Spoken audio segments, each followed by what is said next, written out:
Assalamualaikum warahmatullahi wabarakatuh dan salam sejahtera kepada semua penonton. Selamat datang ke program Bicara Pendidik siri yang kelima. Sekali lagi bersama saya Nur Akila binti Fuadi selaku moderator yang akan menemani anda sehingga ke penghujung program. Jadi pada hari ini kita akan meneruskan lagi program kita dengan mendengar perkongsian dari yang berusaha Dr. Haji Azman Omar yang merupakan pensyarah cemerlang Grade khas C IPG Kampus Sultan Mizan. Jadi apa khabar doktor? Baik saja ya.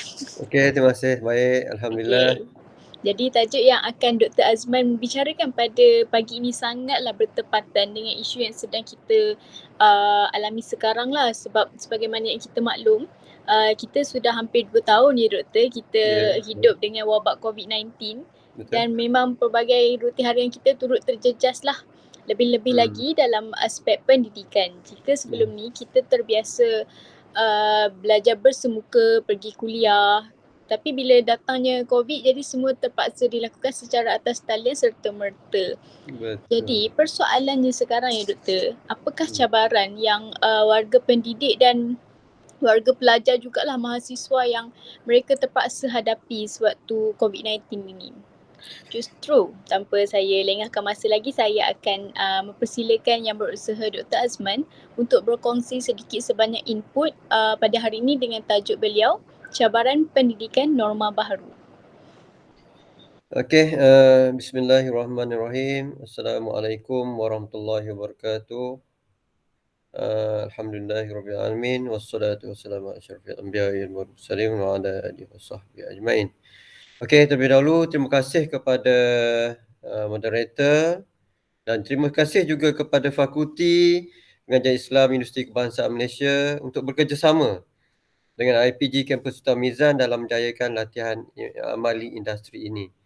InsyaAllah, bicara pendidik pada hari ini, saya akan mengupaskan berkenaan dengan tajuk yang telah diutarakan oleh moderator sebentar tadi.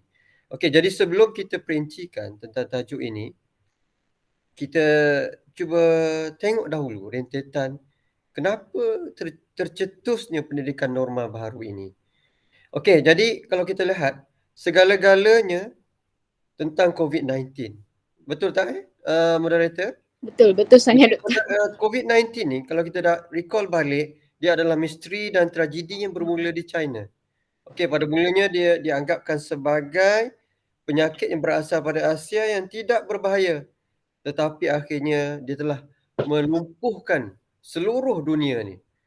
Sehingga hari ini COVID-19 hanya merupakan cerita duka, kehilangan, kelaparan, ketakutan dan ketidakpastian tentang masa hadapan. Jadi dalam bicara pendidik ini kita akan membincangkan pandemik, pandemik COVID-19 di Malaysia ni dan juga norma baru dalam sistem pendidikan di Malaysia. Okey, insya-Allah mungkin pada tahun ni juga dalam bulan 10 daripada pandemik dia akan convert kepada endemik, ya. Moderator ya. Jadi era pandemik kita menyaksikan bahawa munculnya macam-macam kaedah pendidikan maya, e-learning dan rumah-rumah telah bertukar menjadi bilik darjah dan juga bilik tutorial. Pelik dah sekarang ya. Kalau kita lihat rumah tu jadi bilik darjah dan juga kelas tutorial. Dalam masa yang sama juga para pendidik dan juga mahasiswa sendiri, tak kira di IPG ataupun di universiti swasta ke yang kerajaan dan sebagainya, mendapati mereka secara tiba-tiba dalam pendidikan yang begitu baru. Okey, jadi era pandemik ini telah mencetuskan senario kebergantungan sistem pendidikan kepada gadget dan juga media sosial. Kalau kita lihat pandemik COVID-19 ini telah memberi kesan kepada sistem pendidikan Malaysia.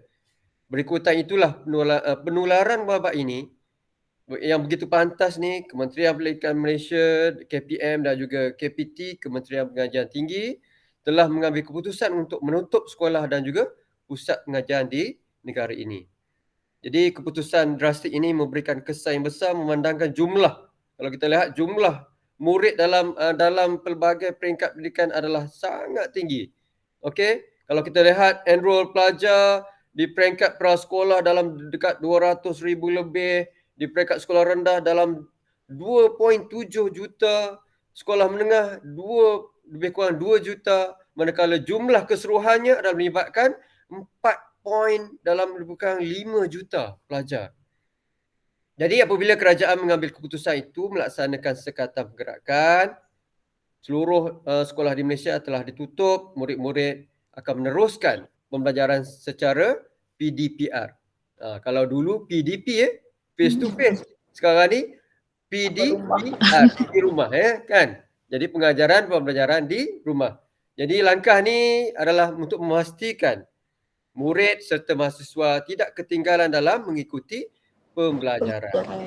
Okey. Jadi KPM telah memastikan PDP dapat dilaksanakan dengan berkesan. Okey.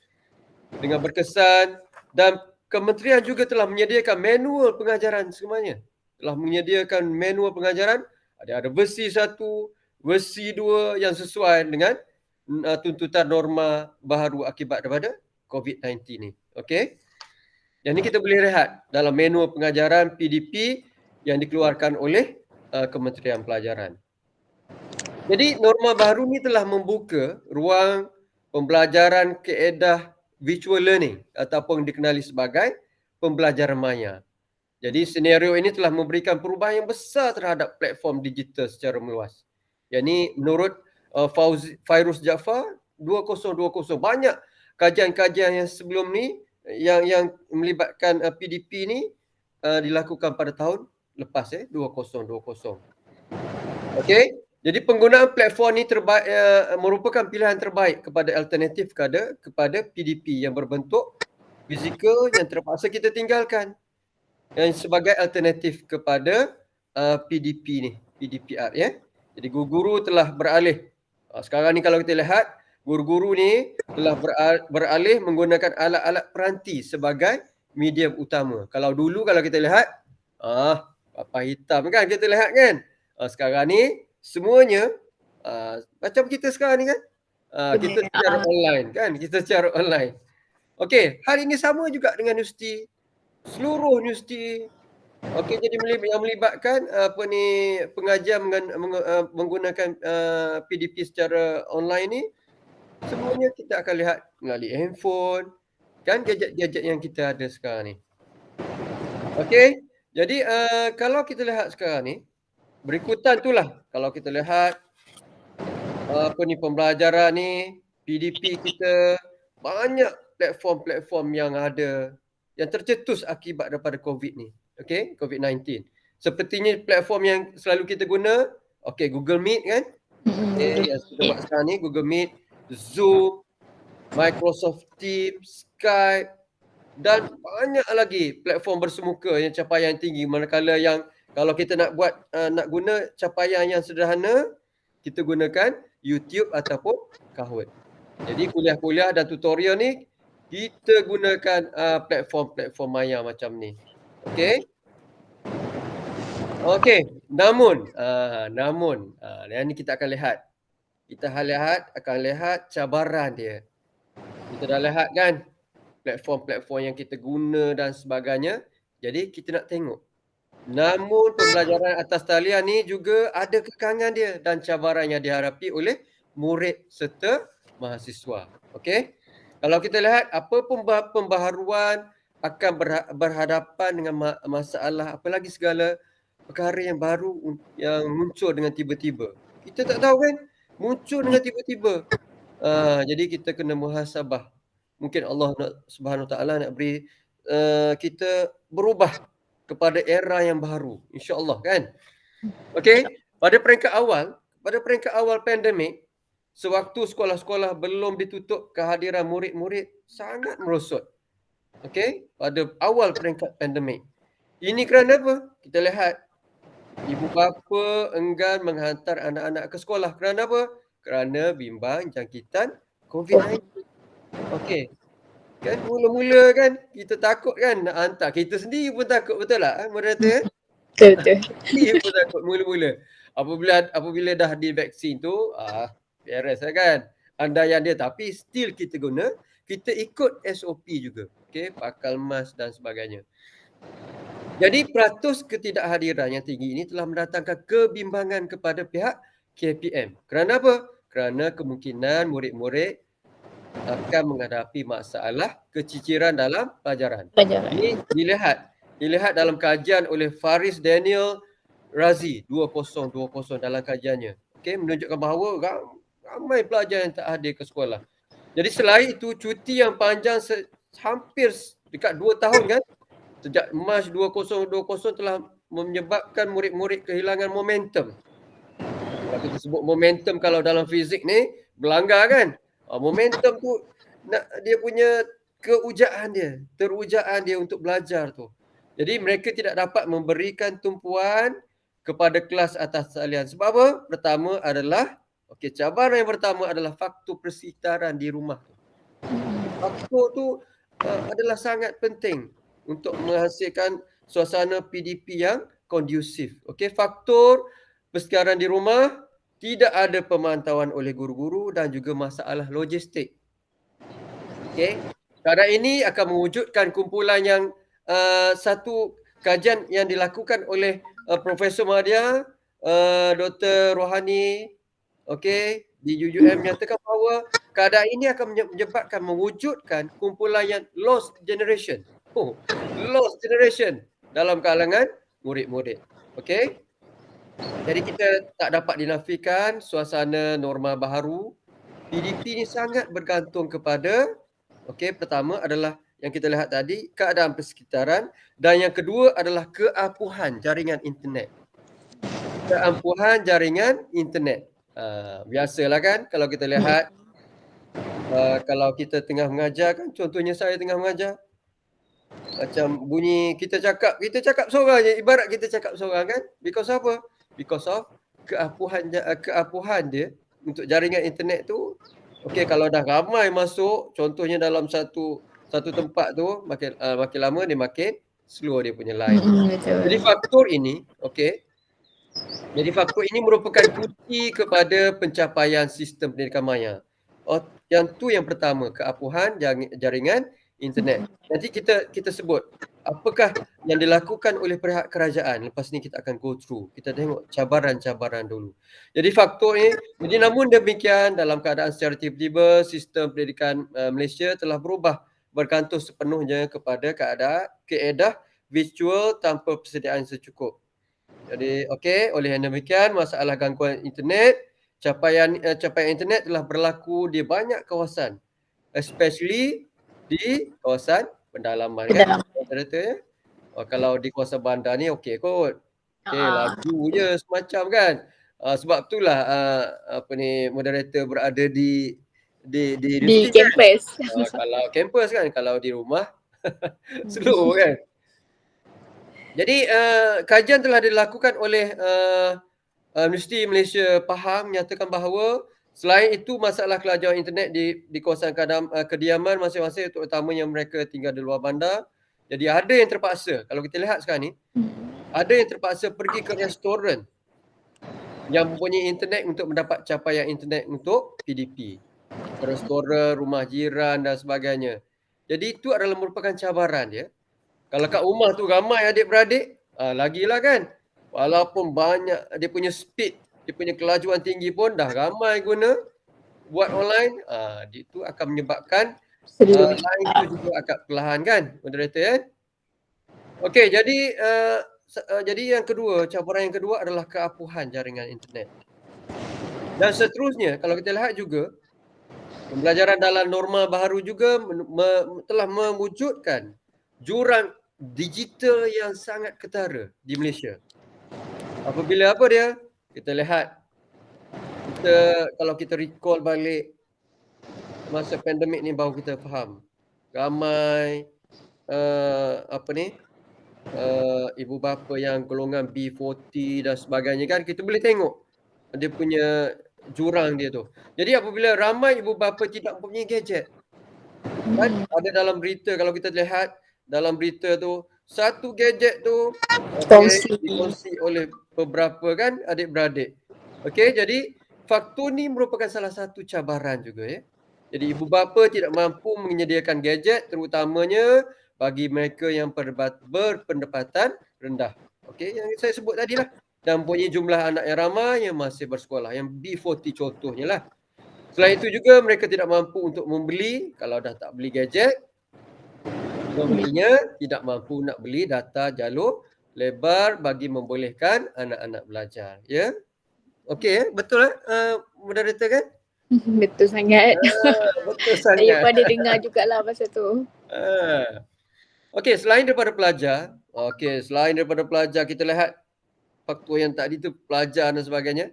Selain daripada pelajar, guru-guru juga pensyarah juga mengalami tekanan emosi. Apa? Disebabkan mereka tidak mempunyai persediaan mental dan fizikal dalam menghadapi norma baru ini. Sebab apa? Sebab sebahagian besar daripada kumpulan ini telah berusia. Macam saya dah berusia dah. Okey, 50 lebih kan. Okey, sebahagian besarnya kumpulan ini telah berusia dan yang pentingnya sini adalah tidak mempunyai kemahiran dalam teknologi maklumat kerana telah begitu lama dengan menggunakan kaedah secara konvensional. Perlu juga face to face dia cakap. Perlu juga. Jadi tuntutan semasa yang memerlukan menggunakan platform dan juga aplikasi social media menjadi mungkin dia menyumbangkan kepada kemerosotan minat mereka lah. Yang ni kita fokus kepada guru-guru dan juga pensyarah untuk mengendalikan PDP dalam norma baru ini. Okey. Jadi kita lihat beberapa cabaran. Cabaran dari segi ibu bapa, dari segi pelajar, dari segi guru dan juga pensyarah. Jadi kita recall balik. Cabaran-cabaran ni memang kerajaan, Kementerian Pelajaran Malaysia telah berfikir, rakan-rakan di atas sana telah berfikir macam mana nak mengatasi cabaran ni. Sebab kita dah masuk 2 tahun ya. Kita dah masuk 2 tahun. Ya. Justeru. Jadi pihak KPM telah mengambil inisiatif untuk menangani isu ini melalui, kalau tak ada gadget, tak apa. Yang pentingnya selepas pada tu kerajaan, Kementerian Pelajaran Malaysia telah mengatasinya pertama dalam melalui Didik TV. Didik TV ataupun nama lain dia masa-masa dahulu dipanggil TV Pendidikan. Jadi TV Pendidikan ni dikhaskan kepada murid-murid yang tiada gadget, yang tiada gadget di rumah, di rumah. Jadi Didik TV KPM ni merupakan TV pendidikan melalui rangkaian televisyen Pendidikan Malaysia yang dimiliki dan dihasilkan dalam usaha sama dengan bahagian teknologi pendidikan Pendidikan Malaysia dan juga Media Prima Berhad. Jadi gabungan dia tu. Gabungan di antara BTP, KPM dengan Media Prima. Alhamdulillah lah. Jadi rangkaian ni telah menyiarkan program pendidikan oleh guru-guru cemerlang dalam pelbagai mata pelajaran daripada pukul berapa? Daripada pukul 7 sampailah malam. Sampai malam boleh tengok TV Pendidikan. Jadi ini adalah salah satu inisiatif yang dilakukan oleh Kementerian Pelajaran Malaysia bagi murid-murid yang tidak punya gadget. Dan apa cara mengatasinya? Yang kedua adalah yang tak ada gadget juga, kerajaan telah mencetuskan satu yang dipanggil keprihatinan kerajaan, iaitu jaringan prihatin. Pernah dengar moderator pernah dengar? Macam pernah dengar. Macam pernah dengar. Jadi jaringan prihatin ni dikhaskan kepada golongan B40 yang diberikan oleh kerajaan melalui syarikat telekomunikasi, telco. Semua telco diberikan jaringan prihatin ni. Program ni telah diumumkan dalam Belanjawan 2021 dengan pertukaran asal dia 1.5 bilion ringgit Malaysia untuk membantu sekitar 8.4 juta penerima. Baru kita tahu ramainya golongan B40 di Malaysia kan. Jadi bantuan ni bantuan prihatin rakyat ni telah melalui subsidi. Okey, bagi apa? Bagi langganan perkhidmatan telekomunikasi atau pembelian peranti mudah alih. Jadi dia bagi peranti free kot. Okey, dia bagi peranti free dan kita akan bayar dia punya untuk jaringan internet sahaja. Jadi murahlah. Jadi bermaksud ramai yang dapat melangsungkan PDP Art Jiwa. Teratas talian. Yes. Jadi mengambil kira jumlah keluarga B40 yang punya anak yang ramai, terutama yang bersekolah. Okey, banyak pakej-pakej yang diberikan, iaitu contohnya 500 juta telah ditambah di bawah pakej bantuan pemerkasa yang diumumkan pada Mac lalu, menjadikan nilai program tu daripada 1.5 juta tu kepada 1.5 bilion. Oh, saya silap sebut ni, kepada 2.0 bilion. Okey, selain itu dalam jaringan prihatin ni, syarikat-syarikat telekomunikasi juga akan menawarkan faedah tambahan. Contohnya data tambahan macam sekarang ni kan. Kita dapat 1 gig kan setiap hari kan? Betul tak? Saya 1 gig. Dia akan bagi dia punya redeem kan, kita boleh redeem tu 1 gig. Setiap semua syarikat telekomunikasi. Jadi lebih kurang jadi faktor keseluruhan untuk program jaringan prihatin ni lebih kurang 3.5 bilion kepada penerima BPR tadi tu. Bantuan Prihatin Rakyat Malaysia Okey, jadi program-program jaringan prihatin ni yang disebutkan tadi bahawa dia melibatkan Kementerian Kewangan dan juga Kementerian Telekomunikasi dan juga Multimedia dan juga 12 syarikat. Okey, 12 syarikat iaitu Celcom ada, Maxis, Digi. Saya pun baru dengar ni Mcall pun ada. Red One saya guna.